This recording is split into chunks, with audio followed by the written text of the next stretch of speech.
আপনারা অনেকভাবেই তো এঁচোড় রান্না করেছেন। আজকে আমার মতন এই রকম এঁচোড় রান্না করে দেখতে পারেন। খুবই তাড়াতাড়ি হয়ে যায় আর খেতে দুর্দান্ত হয়। প্রথমেই তেল গরম করে এখানে গোটা গরম মশলা ফোড়ন দিয়ে দিয়েছি।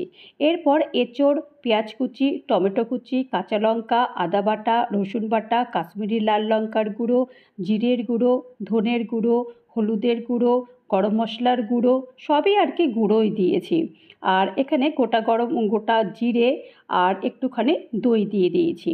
দইটা অবশ্যই কিন্তু রুম টেম্পারেচারের, ফ্রিজ থেকে এনেই একেবারে কিন্তু দিয়ে দেবেন না, তাহলে কিন্তু এটা একদম ছানা ছানা মতো দেখতে হয়ে যাবে আর খেতে কিন্তু একদম ভালো লাগবে না।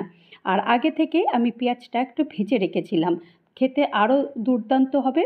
তো পেঁয়াজ ভাজাটাও এখানে দিয়ে দিয়েছি, দিয়ে ওপর থেকে আরও একটু ধনেপাতার কুচি ছড়িয়ে দিয়েছি। ধনেপাতা দেওয়াতে আরও স্বাদ আরও সুন্দর হয়।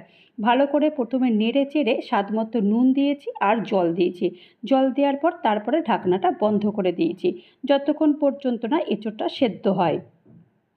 ঢাকনা খুলে দিয়েছি আর আশা করি এঁচোড়টা সেদ্ধও হয়ে গেছে।